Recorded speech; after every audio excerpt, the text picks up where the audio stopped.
beau milieu de l'océan Indien, une île paradisiaque, bordée de plages tropicales et de côtes rocheuses. Elle a émergé il y a des millions d'années, nue et déserte. Aujourd'hui, une jungle luxuriante a colonisé la roche inerte.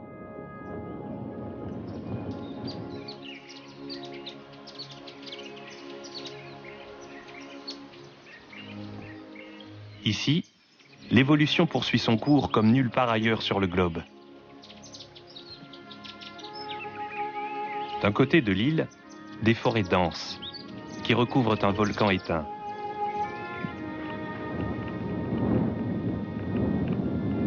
De l'autre, un paysage désertique où s'élève l'un des volcans les plus actifs de la Terre.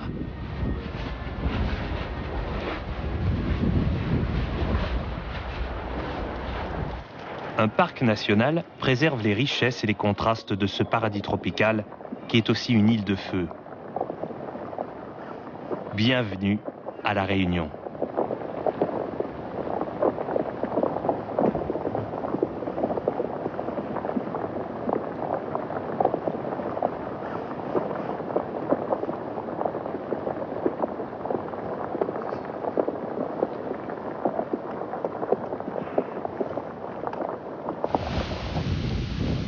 Avril 2007. Le piton de la Fournaise se réveille. Une éruption aussi imprévue que spectaculaire. Au contact de la lave, les pluies tropicales s'évaporent jusqu'à former un voile de brume qui enveloppe tout le paysage.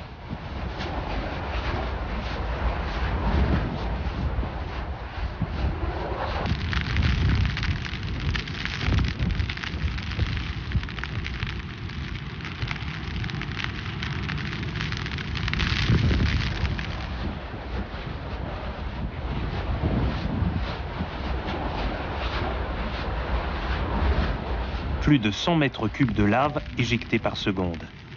En un rien de temps, le magma en fusion anéantit champs et forêts.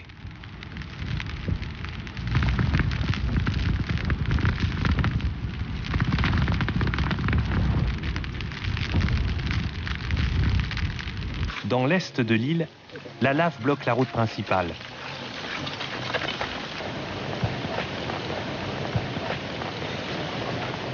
Une véritable aubaine pour les vulcanologues, qui ont rarement l'occasion de prélever autant d'échantillons sur une période aussi longue.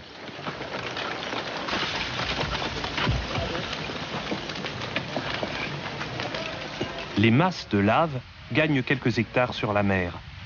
À chaque éruption importante, l'île s'étend un peu plus. Durant de longs mois, l'accès aux nouveaux champs de lave est strictement interdit. Une simple promenade dans cette paisible vallée basaltique peut se révéler mortelle. Au sud-est, le magma s'est solidifié. Depuis le cratère, qui est situé à 2600 mètres d'altitude, jusqu'à la mer. Ce paysage singulier est protégé, car cette partie de l'île est un parc national. La nature y reprendra spontanément ses droits. Un désert rocailleux à l'ouest du cratère principal. Il y a quelques millénaires, c'est là que se trouvait le volcan actif de l'île. Mais bien avant cette époque, la lave avait surgi pour la première fois beaucoup plus loin, au nord-ouest de l'île. La Réunion repose sur un point chaud volcanique. Elle est directement reliée au noyau de la Terre. Le point chaud ne bouge pas, alors que l'île, elle, dérive vers le nord-ouest avec la plaque continentale. Ce décalage forme un paysage de cratères éteints et de gorges abruptes.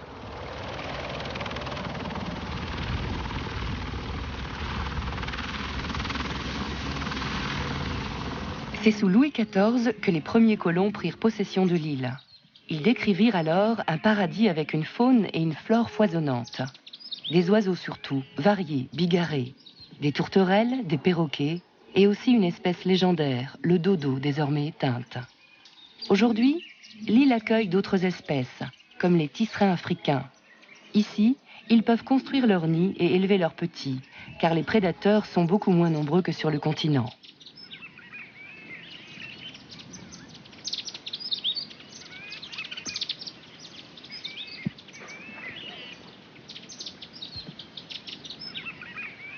À une époque où elle était encore inhabitée, La Réunion fut le refuge de nombreux pirates. Le célèbre corsaire La Buse pillait les vaisseaux ennemis avec l'aval des autorités françaises.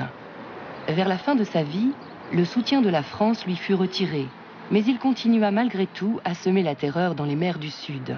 Il fut pendu en 1730.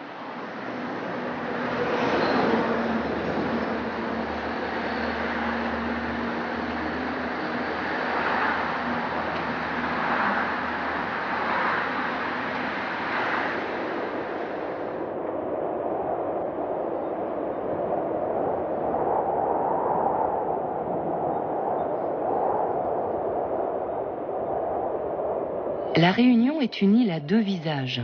Ses paysages changent plus rapidement que partout ailleurs dans le monde.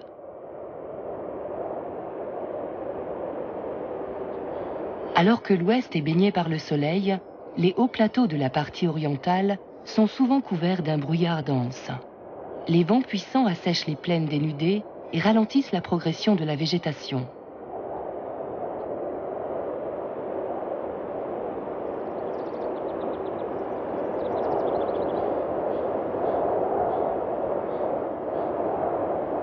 Les petites plantes, dont les tissus sont riches en eau, sont les premières à prendre racine dans le sol basaltique. Des lichens, puis des herbacées et enfin des arbustes. Ils nous révèlent quantité d'informations sur les changements survenus dans la région. Cette gigantesque caldeira est apparue il y a 5000 ans, lors de l'effondrement d'un volcan. Ses bords forment un haut rempart qui renferme 2 cônes et un désert rocailleux de 8 km de diamètre. Peu de plantes parviennent à pousser dans cette zone inhospitalière.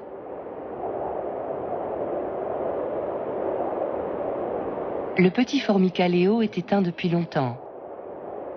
Son grand frère, le python de la fournaise, se montre particulièrement actif. Il crache sa lave sur l'autre versant, en direction de la mer. Sur ce versant-ci, une vie nouvelle se développe. Les plantes et les animaux suivent lentement les mouvements du volcan. Quelques kilomètres plus loin, s'étend la plaine des Sables, une caldeira plus ancienne. Apparue il y a 40 000 ans, elle est également bordée de très hauts remparts rocheux.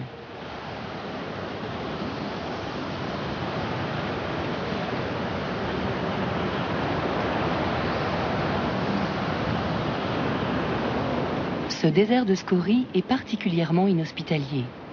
Même les plantes les plus sobres ne parviennent pas à s'y enraciner. Ce paysage lunaire fait également partie du parc national. Le volcan ne semble pas près d'apaiser ses ardeurs. Ses éruptions régulières en font le pôle d'attraction de l'île.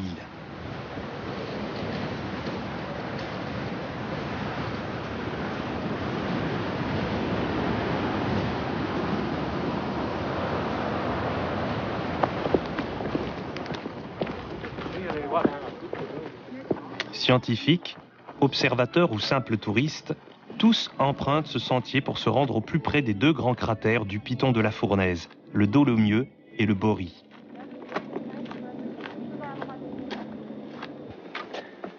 Thomas Staudarer est le directeur de l'Observatoire volcanologique de La Réunion. Il vérifie le fonctionnement des appareils de mesure placés ici et là sur le cône. Depuis la dernière éruption, certains endroits du volcan sont interdits d'accès, même aux scientifiques. Nous sommes amenés à grimper plus souvent au sommet du volcan pour vérifier l'activité du Dolomieu, pour relever les changements, par exemple l'effondrement de certaines portions du cratère. Notre tâche consiste principalement à vérifier si les instruments fonctionnent bien. Les scientifiques en ont installé plus d'une dizaine autour du volcan. Ils enregistrent les mouvements du cratère. Thomas et les membres de son équipe sont les seuls à pouvoir intervenir pour les réparer. La mission est dangereuse. Il faut faire vite. L'ascension dure 3 heures et le soleil se couche tôt. Et le moindre faux pas peut être fatal.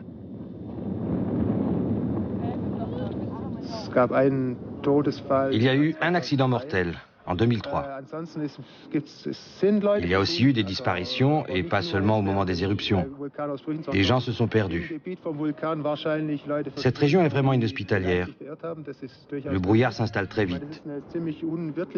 En l'espace de 15 à 30 minutes, on peut se trouver plongé dans une purée de pois. Les visiteurs qui s'écartent du chemin balisé se perdent facilement.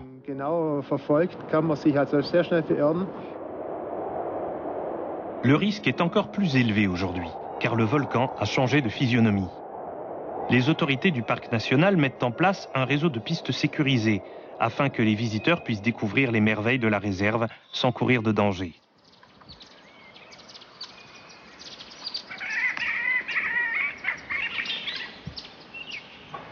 À quelques kilomètres de la caldeira, les versants sont couverts d'une forêt vierge à la végétation dense.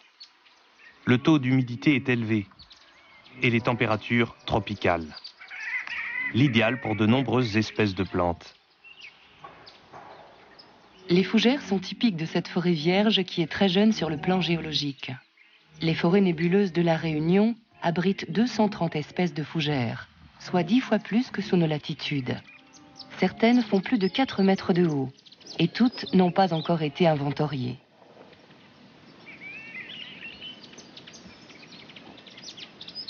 Alors que la Réunion est à peine plus grande que la moitié du Luxembourg, sa biodiversité est aussi riche que celle de tout un continent.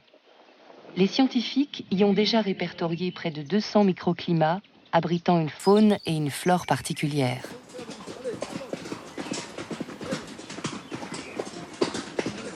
Roger Lavergenne et ses collègues du Parc national sont chargés de faire découvrir ces habitats aux touristes. Certaines régions sont difficiles d'accès et ne peuvent être gagnées qu'à pied ou à cheval.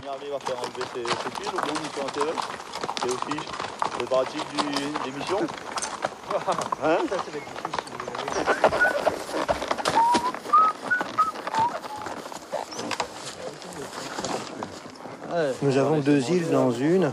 D'un côté, un volcan en activité, le piton de la Fournaise, et un volcan éteint qui est très érodé avec les cirques. Ce qui fait de la Réunion un endroit très original au niveau de la géomorphologie et au niveau de la biodiversité. La Réunion, avec l'endémisme, a beaucoup de plantes médicinales, mais ce n'est pas nous qui les avons découvertes. C'est au début, à la Réunion, il n'y avait pas de médecins. Et les esclaves, même les marrons, qui sont allés dans la montagne, étaient obligés de se soigner. Ils sont soignés avec les plantes. Et plein de plantes qu'ils ont découvertes et qui sont des plantes médicinales extraordinaires. C'est également un trésor qu'on a à préserver. Pour se soigner, les esclaves se servaient dans la pharmacie de la jungle. Ils ont testé des plantes inconnues, comme cette orchidée. Ils ont appris à concocter des remèdes à partir de fruits, de fleurs et de feuilles.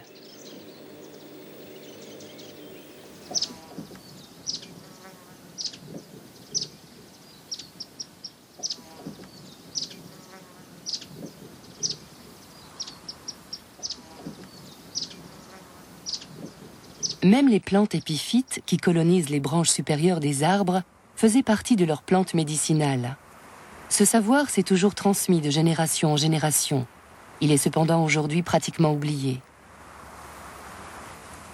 Les plantes médicinales sont gravement menacées par le déboisement, mais aussi par l'introduction d'espèces étrangères. Ce tang, qui ressemble à un hérisson, vivait autrefois sur les îles voisines. De même que le caméléon qui a été introduit au XIXe siècle.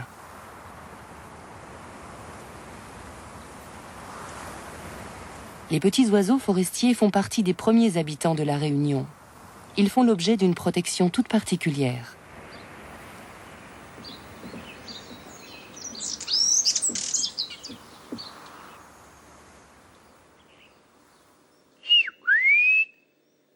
Kakouk est l'un des rares à connaître la forêt de l'île sur le bout des doigts.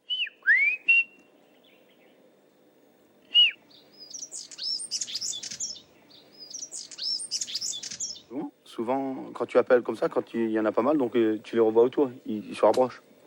Pas pour les appeler, donc plus près, c'est comme la technique, quand ils sont près, tu les appelles comme ça.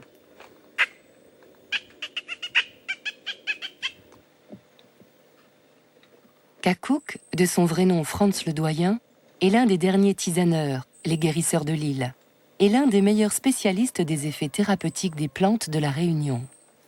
Il possède un permis spécial qui l'autorise à cueillir des plantes en bordure du parc national.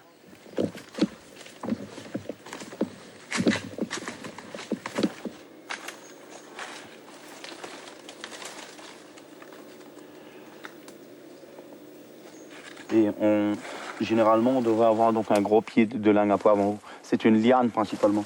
On l'utilise contre les maladies de la peau, le psoriasis et l'eczéma. Et ce qu'on appelle le bois dur à La Réunion, le bois dur ou le corse rouge. Ce bois a été utilisé dans la construction par contre. Sinon, les autres, ce sont souvent d'épaisse végétales comme le goyavier. Là, on retrouve le bois de corail à l'état juvénile. Par contre, là, en haut, il est à l'état adulte, quoi. Le savoir de Kakuk est très précieux pour le parc national. Grâce à lui, les espèces végétales de la Réunion seront bientôt répertoriées et décrites de façon exhaustive. Kakuk est un descendant des Marrons, nom donné aux esclaves qui avaient fui leur maître. Réfugiés dans les montagnes, ses ancêtres ont appris à survivre dans la forêt et à tirer profit de ses ressources. Kakuk ne se voit pas vivre autrement.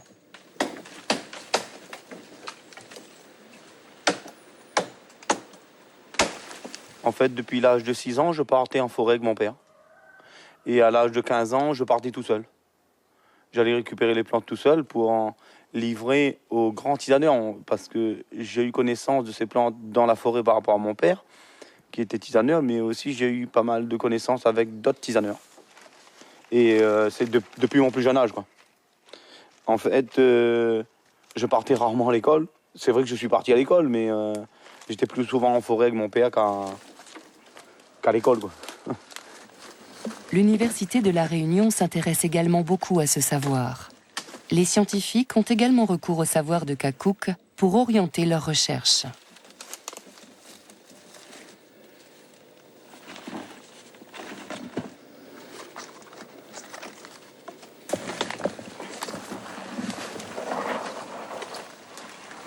L'intérêt soudain suscité par ces connaissances n'a pas modifié son quotidien.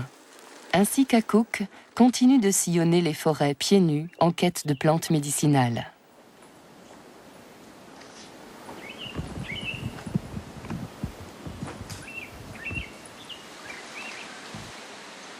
À l'ouest de l'île, les forêts d'altitude sont elles aussi façonnées par les volcans.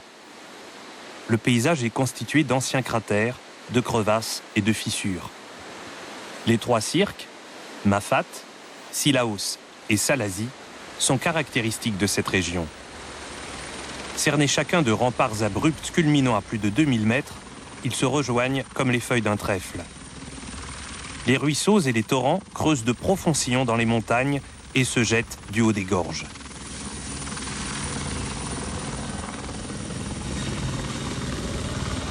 Aucune route ne conduit dans le grand cirque de Mafat, d'une superficie de 80 km². Et aucune ne sera jamais construite. Les trois cirques ont été intégrés au nouveau parc national. Cette vallée fertile compte quelques 700 habitants qui apprécient cette vie isolée et qui se réjouissent que le projet de route soit abandonné une bonne fois pour toutes. Sillaos se trouve dans le cirque voisin du même nom. C'est un des rares villages de montagne qui soit relié au reste de l'île. Sillaos signifie « lieu où l'on est en sécurité ». Nombre de Marrons ont jadis trouvé refuge ici. Leurs descendants ne songent pas à quitter la région. Sur les pentes fraîches des montagnes, ils cultivent la vigne, l'ail et les lentilles. Le village entre deux est situé entre deux gorges. Les pentes qui le cernent sont couvertes d'une végétation dense.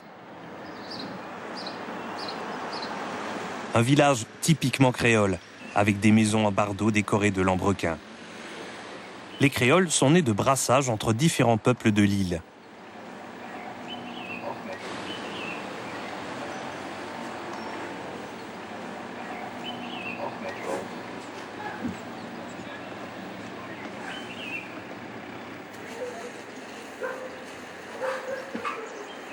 Sur les pentes humides en amont du village flotte un parfum typique, celui de la rose. Pourtant, les roses ne poussent pas à 1000 mètres d'altitude. C'est le géranium rosa qui embaume ainsi. Cette espèce a été importée d'Afrique du Sud au XIXe siècle. L'engouement avait alors déclenché une vague de défrichage et de déboisement.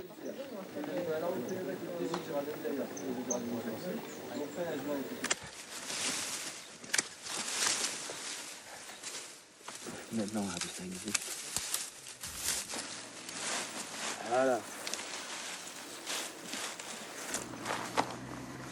La plupart des cultivateurs de Géranium rosa ont cessé de les cultiver quand l'huile essentielle de géranium a été remplacée par les substances aromatiques artificielles. Les champs de Jean-Jacques Magdelaine jouxtent le parc national. Un avantage pour ce cultivateur bio.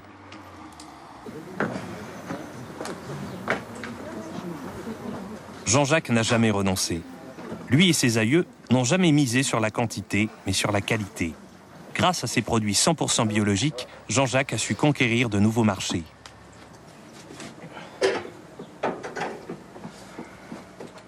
En général, toutes les huiles essentielles de l'île sont envoyées à la ville de Grasse, comme toutes les grandes parfumeries se trouvent à Grasse. Ça rentre aussi dans la composition des médicaments, comme par exemple dans le Saint-Ol, on trouve l'huile essentielle géranium. Et il est bon aussi pour tout ce qui est problème de peau, des démangeaisons, eczéma, piqûres sec. Même pour les brûlures, c'est un super cicatrisant. Il ne faut pas l'utiliser pieux, il faut l'utiliser avec une huile neutre. L'industrie du parfum privilégie à nouveau les essences naturelles. L'huile essentielle de géranium est un produit en soi.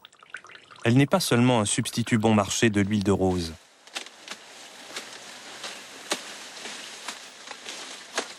Après le déclin de la culture du géranium rosa, c'est la canne à sucre, limitée jusque-là dans les vallées, qui a été cultivée jusqu'à 800 mètres d'altitude. Les cannes à sucre imprègnent encore le paysage. Pour créer les champs de canne à sucre qui s'étendent à perte de vue jusqu'à la côte, les insulaires ont rasé une portion de forêt vierge.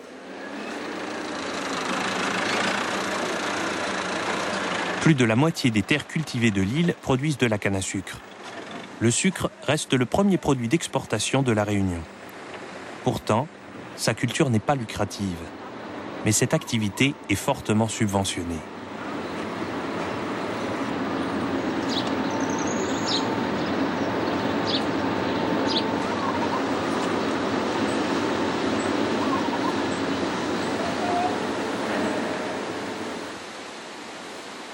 Toutefois, plutôt que d'étendre cette culture non rentable, les autorités misent sur une autre valeur, les trésors naturels du parc national.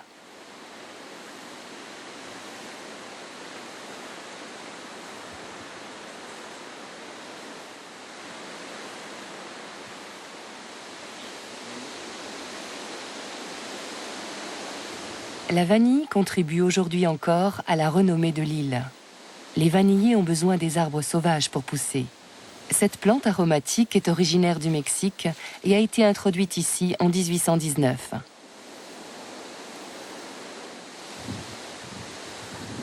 Or, la forêt réunionnaise n'abrite pas l'abeille qui, au Mexique, pollinise cette plante. Sur l'île, aucun insecte n'a repris cette tâche à son compte. Aussi, les planteurs fécondent-ils les fleurs à la main. Et ce n'est pas si simple, car les fleurs ne s'ouvrent qu'une seule journée.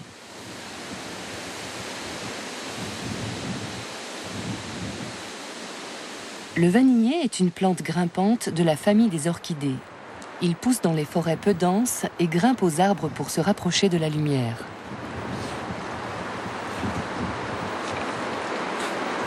Le cultivateur détache la plante grimpante et la fixe à hauteur d'homme pour faciliter la future récolte. Louis Lechnig cultive les vanilliers comme ses parents et ses grands-parents. Sans produits chimiques et à la main.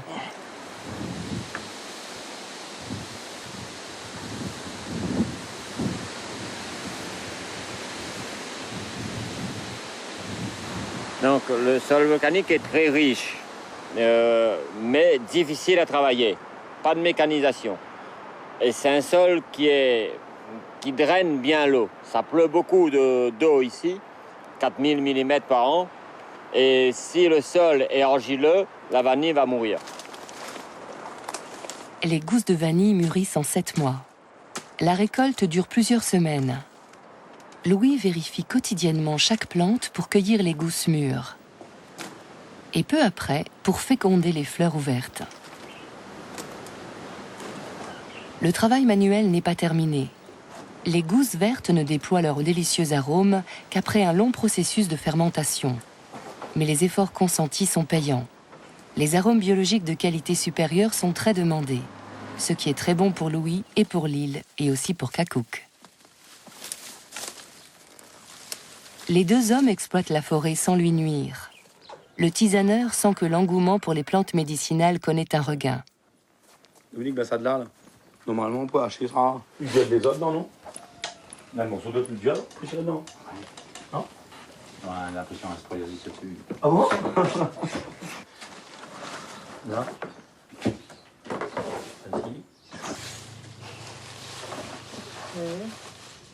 Ben moi, généralement, les gens, la plupart des personnes viennent acheter les tisanes ici. Il faut que je les rencontre d'abord. Je vois avec la personne qu'est-ce qu'elle prend déjà comme médicament avant de lui conseiller certaines tisanes. Il faut voir les gens d'abord. Pour Cacouk, cueillir des plantes et en faire des remèdes n'est pas un métier, mais une vocation. Mais bien connaître les plantes, déjà d'une part, parce que c'est pas donné à tout le monde comme ça de connaître la forêt comme moi personnellement je connais et comme certains d'autres le connaissent aussi. Mais il faut être au contact en permanence du milieu forestier pour ne pas pouvoir perdre.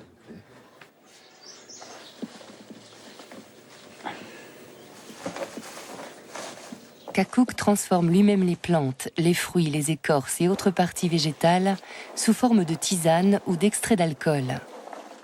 Les habitants de l'île le consultent souvent et nombre d'entre eux font plus confiance à ces remèdes qu'à ceux de la médecine moderne.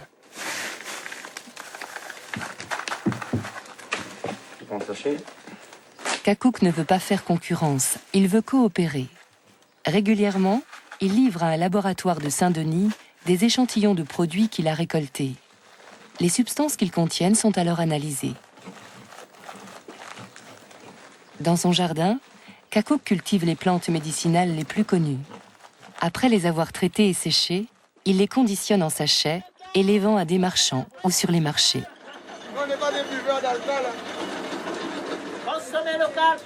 Le marché de Saint-Paul, l'ancienne capitale de la Réunion.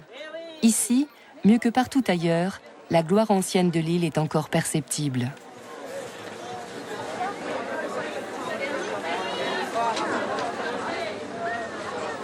Au XVIIIe siècle, l'île était une place incontournable du commerce des épices. Et nul n'ignorait la devise de la Compagnie des Indes orientales. Je pousse là où on me plante. Mais bien sûr.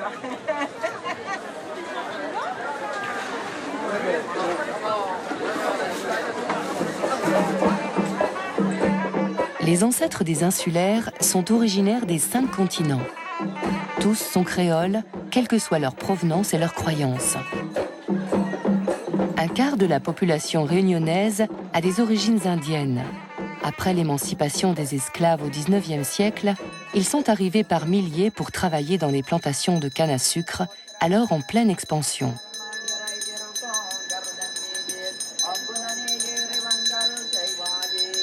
Leurs descendants vivent majoritairement dans le nord-ouest, une région très fertile. Ils offrent à leurs dieux les fruits et les fleurs qui abondent sur l'île. Un rituel fondamental de l'hindouisme.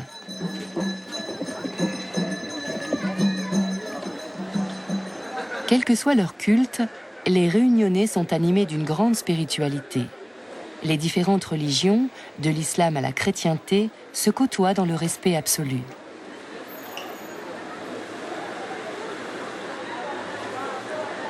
La foi et la religion occupent une place importante sur l'île. Rien d'étonnant si les coulées de lave s'arrêtent à l'entrée des maisons de Dieu. Ce fut le cas en 1977, devant l'église Sainte-Rose, rebaptisée depuis Notre-Dame des Laves.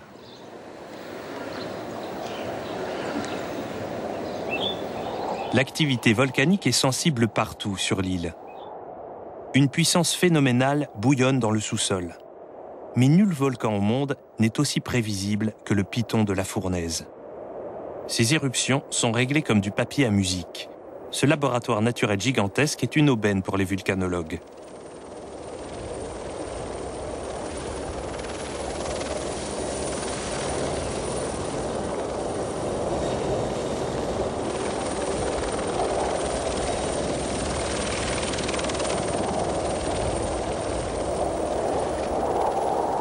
Thomas est conscient de sa chance et accomplit bien volontiers la pénible ascension. Le magma n'est qu'à quelques centaines de mètres de profondeur. Au fil du temps, Thomas s'est habitué au frémissement du sol. Et le piton de la Fournaise ne fait pas partie de ces volcans de subduction qui explosent sans crier gare. Aujourd'hui, il s'agit de réparer un appareil défectueux. La transmission des données à l'observatoire doit rester parfaitement fiable.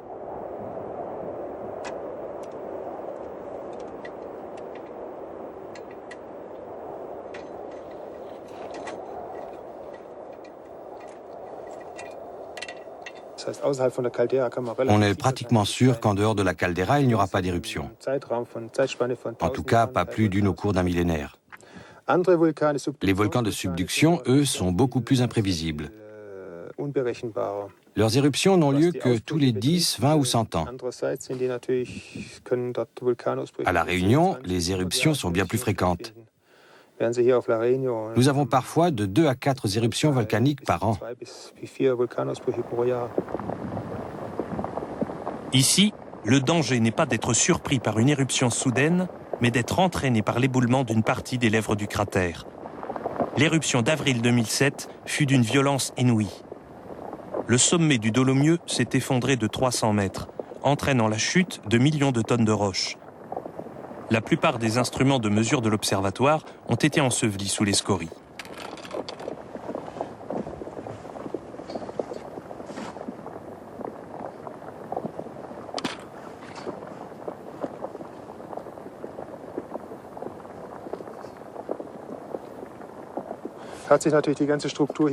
La structure du volcan a totalement changé, surtout sa périphérie. Derrière nous, près de la soufrière, plus de 20 mètres de roches se sont effondrées. On voit encore la poussière en suspension dans l'air. À son stade actuel, le piton de la Fournaise se contracte légèrement. Je pense que le prochain effondrement se produira à l'intérieur même du Dolomieu. Les vulcanologues n'ont pas d'idée précise sur le prochain scénario volcanique. Mais chaque éruption les aide à mieux comprendre ce qui se trame dans le sous-sol en fusion. En 2007, l'activité volcanique a surpris tous les experts. La lave a dévalé le flanc de façon bien plus rapide et violente que prévu.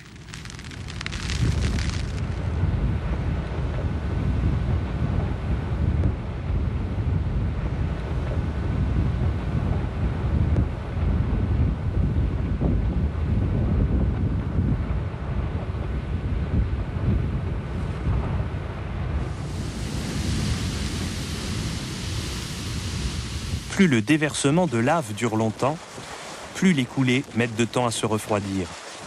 Même les parties qui semblent refroidies depuis longtemps peuvent recouvrir du magma en fusion. Les coulées donnent alors naissance à des structures étranges, des tunnels de lave. Les experts étudient attentivement ces formations rocheuses issues d'anciennes éruptions. Donc on va faire à peu près 200 mètres.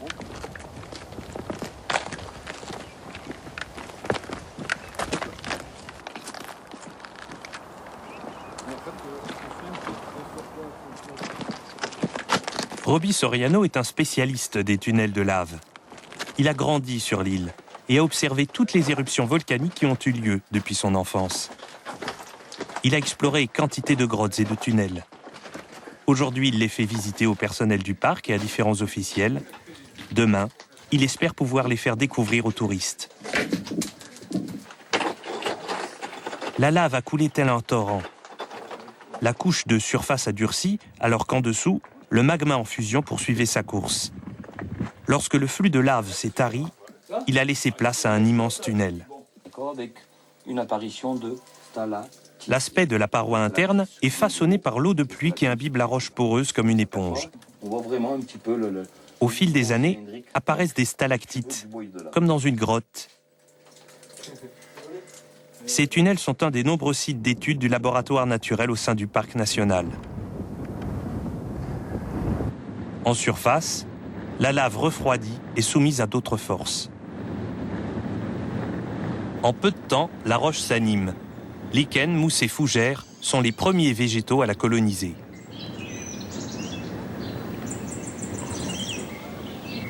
Quelques années plus tard, la surface de lave est couverte d'un épais tapis de fougères.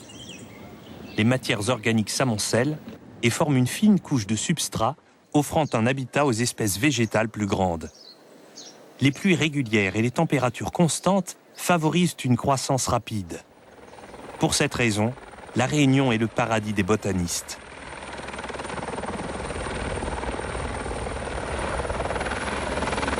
Sur cette île volcanique, l'eau et le feu façonnent le paysage. Les cours d'eau se taillent littéralement un chemin à travers les massifs montagneux.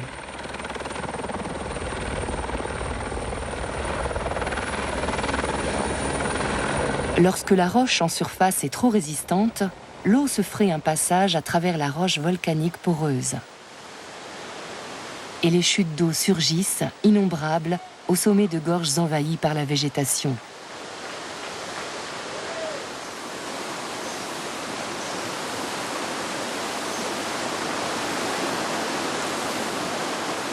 Les eaux s'écoulent ensuite dans la mer, qui elle aussi abrite une diversité haute en couleurs.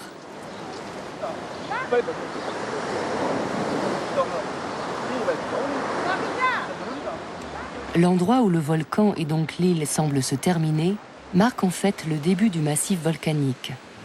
Ce massif repose directement sur le plancher marin, dans les abysses, à plus de 4000 mètres de profondeur. Les eaux côtières au sud-est de l'île sont très dangereuses. Le relief est en effet en constante mutation. Le volcan a augmenté la surface de l'île de 30 hectares au cours des dernières décennies. Ce nouveau territoire a été colonisé par les plantes et les animaux. Mais le volcan peut à nouveau tout anéantir en l'espace de quelques secondes.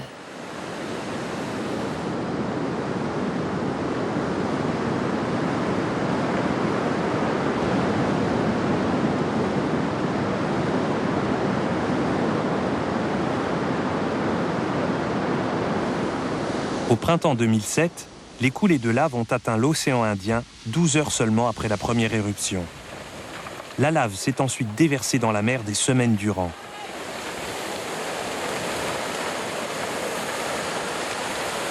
Le magma liquide à plus de 1000 degrés dévalait le versant du volcan comme une cascade, jusque sur le plancher océanique.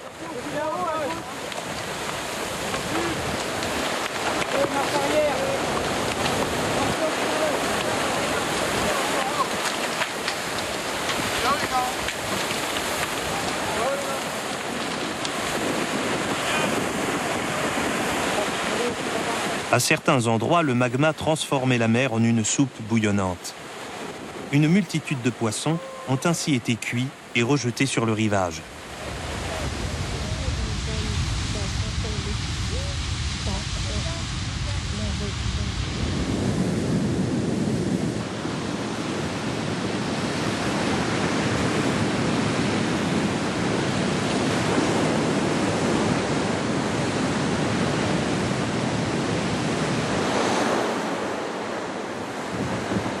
La lave n'a pas seulement ébouillanté des espèces vivant près de la surface, elle a occasionné d'immenses dégâts dans les abysses.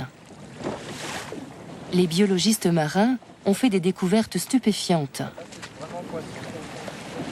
Jean-Michel Bou a filmé cette pêche des plus singulières.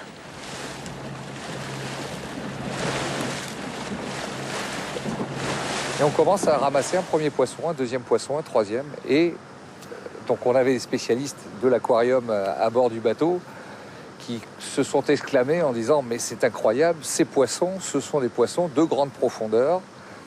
Le volcan nous amène ces poissons de grande profondeur. » Alors, grande profondeur, c'était quoi? C'était moins 200, moins 300, moins 400, moins 500 mètres de profondeur. Et puis, un premier poisson dont la découverte... que ces grands spécialistes ne connaissaient absolument pas. Et puis toute une série de poissons un peu plus connus, d'autres moins connus. Voilà, c'était la découverte extraordinaire de ce qui devait être une plongée profonde pour nous, mais qui a été en fin de compte une plongée de surface et qui nous a permis de trouver ces poissons absolument exceptionnels.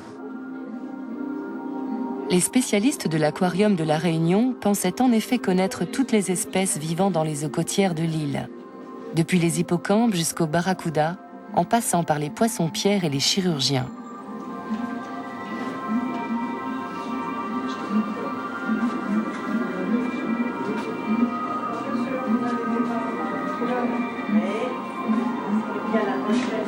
La plupart des espèces insulaires les plus connues sont présentes dans ce zoo marin.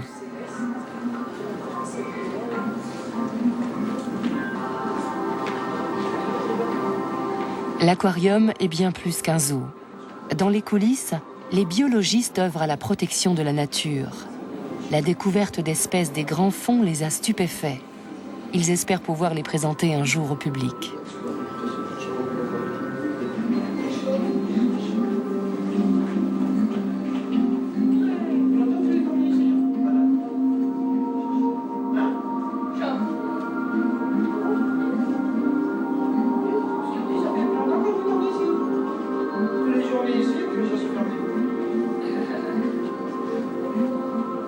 En 2007, les autorités ont posé les limites d'une réserve afin de préserver la faune et la flore marine de l'île.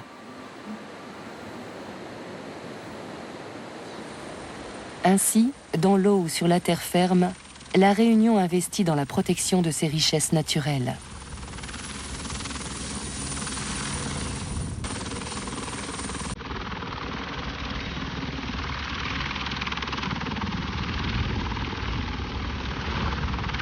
Le volcan, lui, n'a besoin d'aucune protection. Il est directement relié aux entrailles de la Terre. Et si cela inspire une certaine crainte aux hommes, cela leur offre en contrepartie une nature exceptionnelle.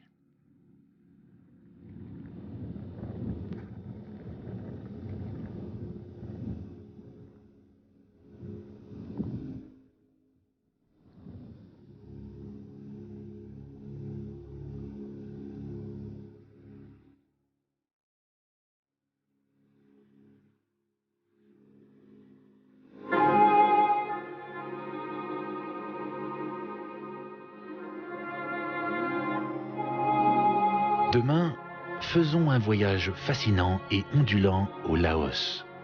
Les éléphants suscitent là-bas un élan de ferveur et de vénération.